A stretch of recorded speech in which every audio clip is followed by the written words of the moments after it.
ಪ್ರಕೃತಿಯ ಸೃಷ್ಟಿಯಲ್ಲಿ ವಿಸ್ಮಯದ ಅವಿಸ್ಮರಣೀಯ ಸೀನ್ಗಳೇ ಹೆಚ್ಚು ಕಾಣುವುದಕ್ಕೆ ಸಿಗುತ್ತದೆ. ಮತ್ತವು ವಾವ್ ಎನ್ನುವಂತಹ ಅಚ್ಚರಿಯನ್ನ ಮೂಡಿಸುತ್ತೆ. ಬೇಕಾದ್ರೆ ನೀವೇ ಈ ವಿಡಿಯೋನ ಗಮನವಿಟ್ಟು ನೋಡಿ. ಇದು ಮರವ ಅಥವಾ ಜೇಡರ ಬಲೆಯ ಗೂಡ ಅನ್ನುವ ಡೌಟ್ ನಿಮ್ಗೆ ಬರೋದು ಗ್ಯಾರಂಟಿ. ಆದ್ರೆ ಜೇಡರ ಬಲೆ ಮರ ಅನ್ನೋದು ಮಾತ್ರ ನಿಜ. ಇಲ್ಲಿ ಪುಟ್ಟ ಹುಳುಗಳ ಬೆಟ್ಟದಂತಹ ಗುಂಪೊಂದು ಜೀವಂತ ಕಲಾಕೃತಿಯನ್ನ ಸೃಷ್ಟಿಸಿದೆ. ಅಂದಹಾಗೆ ಇದು ಇವತ್ತಿನ ವಿಡಿಯೋ ಅಲ್ಲ. ಸುಮಾರು 15 ವರ್ಷಗಳ ಕೆಳಗೆ ಶಿವಮೊಗ್ಗ ಜಿಲ್ಲೆಯ ಸಾಗರದ ಒಂದು ಸ್ಥಳದಲ್ಲಿ ನಮ್ಮ ಕ್ಯಾಮರಾ ಕಣ್ಣಿಗೆ ಕಾಣಸಿಕ್ಕಿದ್ದು.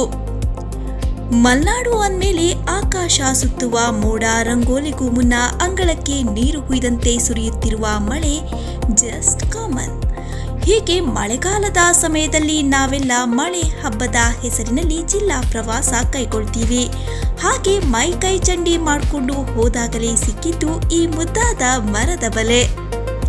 ಮರದ ಹಸಿರನ್ನೇ ಬರಿದಾಗಿಸಿ ಮಳೆಯ ಹನಿಗಳನ್ನೆಲ್ಲ ಮುದ್ದಂತೆ ಜೋಡಿಸಿಟ್ಟಂತೆ ಕಾಣುವ ಈ ಬಲೆಯನ್ನ ಹೆಣೆದೋರಾರು ಯಾರು ಎಂಬುದು ನಮ್ಮ ಪ್ರಶ್ನೆಯಾಗಿತ್ತು.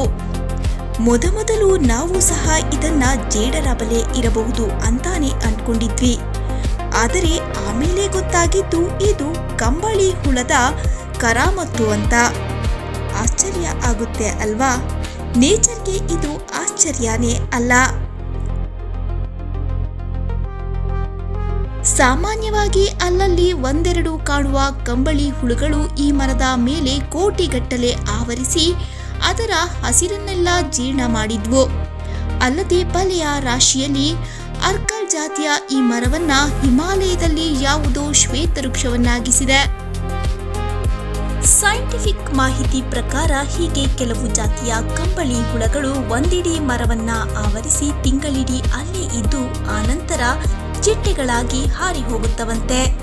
ಅಷ್ಟರಲ್ಲಿ ಮರವನ್ನ ಲಗಾಡಿ ತೆಗಿತವೆ. ಆದರೂ ಲೆಕ್ಕವಿಲ್ಲದಷ್ಟು ಚಿಟ್ಟೆಗಳು ಒಟ್ಟಾಗಿ ಆಕಾಶಕ್ಕೆ ಹಾರುವ ದೃಶ್ಯ ಈ ಬಲೆಯ ಸೌಂದರ್ಯ ಸನ್ನಿವೇಶಕ್ಕಿಂತಲೂ ಚೆನ್ನಾಗಿರುತ್ತೆ ಅಂತಾರೆ. ಸಿಂಪಲ್ ಆಗಿ ಹೇಳಬೇಕು ಅಂದ್ರೆ ಇವತ್ತು ನಮಗೆ ಅಚಾನಕ್ಕಾಗಿ ಸಿಕ್ಕ ಮರ ಮತ್ತೆ ನಮಗೆ ಇದುವರೆಗೂ ಕಾಣೋಕೆ ಸಿಗಲಿಲ್ಲ.